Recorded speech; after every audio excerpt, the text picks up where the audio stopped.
tuanzie na mzozo wa Mashariki ya Kati. Marekani na Iran zimetishia kushambulia miundombinu muhimu wakati vita katika Mashariki ya Kati ambavyo vipo katika wiki yake ya 4 vikiweka maisha ya watu hatarini kote katika kanda hiyo. Nalo jeshi la Israel lilianzisha mashambulizi katika maeneo matatu ya utawala wa Iran mjini Tehran.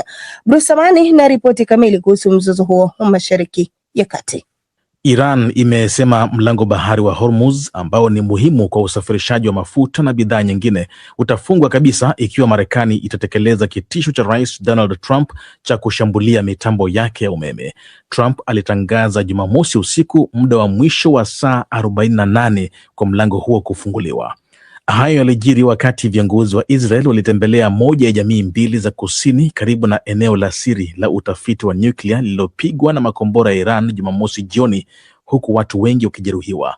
Akizungumza na waandishi wa habari katika eneo lililoshambuliwa la Arad, Waziri Mkuu Benjamin Netanyahu alisema ni muujiza kwamba hakuna mtu aliyeuawa. Amesema Israel na Marekani wanaendelea kumwangamiza adui. Well, we've defined two clear goals. Tumeweka wazi malengo mawili. Moja ni kuvunja kabisa mpango wa nyuklia, kuvunja kabisa mpango wao wa makombora, kuvunja kabisa uwezo wao wa kufanikisha miradi hii miwili. Tunakaribia kufanikisha hilo. Pia tumeweka lengo la kutengeneza mazingira kwa watu wa Iran kuupindua udhalimu huu ambao umewatesa na kufanya maisha kuwa magumu na unafanya maisha kuwa magumu kwa ulimwengu mzima. Na natumai tutafanikisha hilo pia. Jeshi la Israel lilisema leo asubuhi kwamba lilianzisha wimbi kubwa la mashambulizi yanayolenga miundombinu ya utawala wa Iran huko Tehran. Milipuko ilisikika kote Tehran, huku shirika la habari la Fars likisema mashambulizi ya anga yalilenga maeneo 5 ya mji mkuu huo wa Iran. Wakati huo huo, Kuwait, Umoja wa Falme za Kiarabu na Saudi Arabia zimesema mapema leo kuwa mitambo yao ya ulinzi wa angani iliyashughulikia makombora na droni, huku ving'ora vya kutahadharisha kuhusu mashambulizi ya angani vikilia Bahrain. Naye mkuu wa shirika la nishati la kimataifa IEA Fatih Birol amesema uchumi wa dunia uko chini ya tishio kubwa kutokana na mgogoro wa nishati unaosababishwa na vita vya Mashariki ya Kati. Ameonya kwamba hakuna nchi itakayokwepa athari zake. Amesema shirika lake linashauriana na serikali za Asia na Ulaya kuhusu kutolewa kwa mafuta ya akiba kama itahitajika. Kwingineko, mapigano yamepamba moto kusini mwa Lebanon, huko kundi la Hezbollah linaloungwa mkono na Iran likidai kuhusika na shambulio la anga lililomuua mtu mmoja kaskazini mwa Israel. Siku ya Jumapili, Israel ilipanua orodha yake ya maeneo inayolenga ili kujumuisha madaraja ya mto Litani ambayo waziri wa ulinzi Israel Katz alisema Hezbollah inayatumia kuhamisha wapiganaji na silaha kuelekea kusini. Baadaye Israel ililipua daraja la Kasmiye karibu na Tiro baada ya kutoa onyo la saa moja. Rais wa Lebanon Joseph Aoun amesema hatua ya Israel kuyalenga madaraja kusini mwa nchi ni maandalizi ya jeshi kuanzisha uvamizi wa ardhini.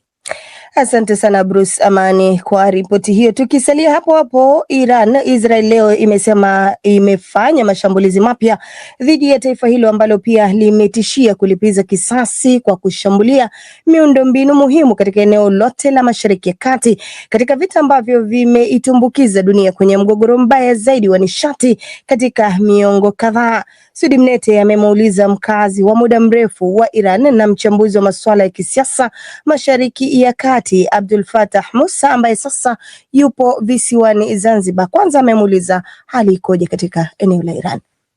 Pamoja na kwamba duru za ndani nazo zimeripoti kutokea mashambulizi haya hasa katika mji mkuu wa Iran Tehran, upande wa mashariki na magharibi yake, na vile vile baadhi ya duru zimeripoti kwamba amefanywa katika baadhi ya miji mingine pia, hata katika maeneo ya kusini mwa Iran ambako inasemekana amelenga pia hata baadhi ya taasisi au vyombo vya utabiri wa hali ya hewa vya Iran ambavyo si vyombo vya kijeshi. Ni kitu ambacho kwa namna fulani hatuwezi kusema kwamba labda hakijawahi kushuhudiwa mfano wake, lakini bila shaka kama ilivyo mashambulizi mengine yatakuwa na athari kubwa sana katika kudhoofisha nguvu za kijeshi za Iran. Hali ikoje kwa raia wa kawaida? vinaripotiwa vifo? Vifo vimeripotiwa hata katika baadhi ya sehemu. Inasemekana kwamba watoto wadogo pia ni miongoni mwa waliouawa katika mashambulizi haya. Na kwa raia wa Iran wa kawaida, kwa sababu Iran haina mfumo kama ule ambao upo Israel wa kuweza kuwapa tahadhari watu kabla ya shambulio na kuwepo maeneo maalum ya kuweza kujikinga au kujificha, kujihifadhi na mashambulio, inakuwa ni wepesi sana maafa ya kiraia katika mashambulizi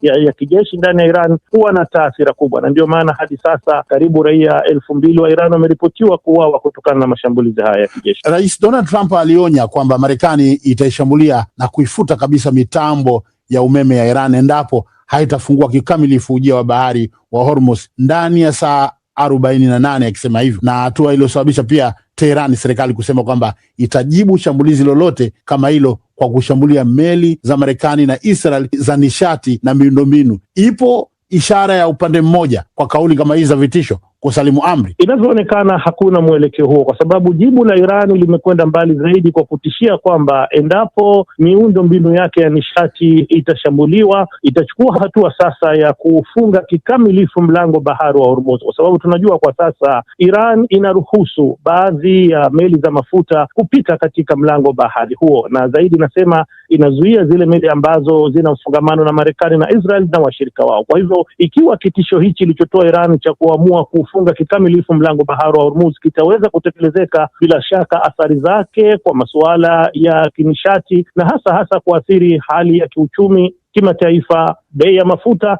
itakuwa ni kubwa zaidi kuliko ilivyo hivi sasa. Jibu fupi, yote hayo yanaonyesha vita hii inaingia katika mwelekeo wa hatari zaidi, ikiingia katika juma lake la 4. Nani ana karata ya amani ya Mashariki ya Kati kwa wakati huu? Bila shaka ni rais wa Marekani Donald Trump, ambaye yeye ndiye aliyevianzisha vita hivi ambavyo inaaminika vimetokana na mashinikizo ya waziri mkuu wa Israel Benjamin Netanyahu, kwa sababu si vita ambavyo vilikuwa vina sababu za kimsingi, vina sababu za kisheria. Kwa hivyo endapo Marekani itarudi nyuma na kama inavyosema Iran, kama matakwa yake yatatekelezwa, bila shaka amani itaweza kupatikana katika Mashariki ya Kati. Lakini zaidi ni kwamba ni kuweza kumalizika uwepo wa kijeshi wa Marekani katika eneo hilo. Ni Sudi Mneti alipokuwa akizungumza na Abdul Fattah Musa, mchambuzi wa masuala ya kisiasa Mashariki ya Kati. DW tunavuma kwa kishindo. Asante sana msikilizaji kwa kuendelea kuichagua idhaa ya Kiswahili ya DW. Tunasikika kupitia redio wa shirika, lakini pia vile tuko live kupitia mitandao yetu ya kijamii Facebook, Instagram na pia vile chaneli yetu ya YouTube, tafuta DW Kiswahili. Usisite basi pia kutuachia maoni yako kuhusiana na taarifa unazozisikia. Tuelekee sasa Afrika Mashariki. Familia ya aliyewahi kuwa waziri wa mambo ya nje wa Kenya Raphael Tuju inashinikiza kupata majibu kuhusu alipo baada ya kutoweka katika mazingira ya kutatanisha. Tuju ambaye pia alikuwa katibu mkuu wa chama cha Jubilee alionekana mara ya mwisho Jumamosi jioni akitoka nyumbani kwake katika eneo la Karen jijini Nairobi kuelekea kwenye mahojiano ya redio, lakini hakufika. Tukio hili limeibua wasiwasi kwa familia, marafiki na wananchi. Shisia Wasilwa na taarifa kamili. Baada ya kutoweka kwake, gari la Tuju lilipatikana limeachwa barabarani katika eneo la Miotoni Lane, mtaa wa kifahari wa Karen, na alipopigiwa hakupatikana. Familia yake mara moja iliripoti tukio hilo katika kituo cha polisi cha Karen na kuomba msaada wa haraka kutoka kwa mamlaka husika. Tukio hili limesababisha kuundwa kwa kundi maalum la uchunguzi chini ya mkurugenzi wa upelelezi wa kesi za jinai ili kubaini hali halisi na kutafuta alipo Tuju. Ripoti zinaonyesha kuwa siku moja kabla ya kutoweka kwake, Tuju aliripoti polisi kwamba alikuwa akifuatwa na gari aina ya Land Cruiser lisilo na nambari za usajili, jambo ambalo linaongeza hofu ya uwezekano wa kutekwa nyara au vitendo vingine vya kikatili. Uchunguzi wa kitengo cha upelelezi unaangalia pande zote zinazoweza kushiriki, ikiwemo hoja za kifamilia, masuala ya mali na hatimaye sababu zinazohusiana na usalama wa kisiasa au kibiashara. Paul Nyamodi ni wakili wa Tuju. This morning, the OCS Karen Police Station. Asubuhi ya leo afisa mkuu wa polisi wa Karen amewasiliana na mwanae Tuju kwa jina Mano akitaka atambue gari lililopatikana. Kutoweka kwa Tuju kumejitokeza katika wakati mgumu wa mzozo unaohusiana na mali zake, ikiwemo kesi ya kifedha inayohusiana na nyumba ya eneo la Karen. Familia, wanasheria na mashirika ya kiraia yameonya kuwa tukio hili linaweza kuwa na madhara makubwa kwa heshima na usalama wa wananchi, hususan watu walio katika nafasi za umma. Hali hii pia imeibua mjadala kuhusu usalama wa viongozi wa serikali na umuhimu wa kudhibiti vitendo vya ufuatiliaji wa kinyume na sheria. Kitengo cha upelelezi kinasema kuwa uchunguzi unaendelea kwa kasi, huku polisi wakiendelea kuhoji mashahidi, kukagua eneo lililoachwa gari na kutumia teknolojia ya kisasa kufuatilia alipo Tuju. Familia yake inaomba kwa umma na vyombo vya habari kusaidia kusambaza taarifa kwa haraka ili kuhakikisha kuwa anarejea salama. Wanasiasa au upinzani wameipa serikali saa 24 kuelezea aliko Tuju. James Orengo ni gavana wa Siaya na pia mpinzani. Ndugu yetu Tuju ametekwa nyara, gari yake imewachwa mahali, vifunguo ya gari iko pale pale, na tumuombee Tuju kwa sababu amepata matatizo mengi sana. Baada ya kukopa dola milioni 9.3 sawa na shilingi milioni 900 za Kenya kutoka Benki ya Maendeleo ya Afrika Mashariki EADB, Tuju alikosa kurejesha mkopo huo kwa wakati uliokubaliwa, jambo lilosababisha kesi ya kisheria kuanzishwa dhidi yake. Tukio la kutoweka kwake limeibua maswali kuhusu usalama wake binafsi na namna migogoro ya kifedha unaweza kuathiri hali ya viongozi wa umma.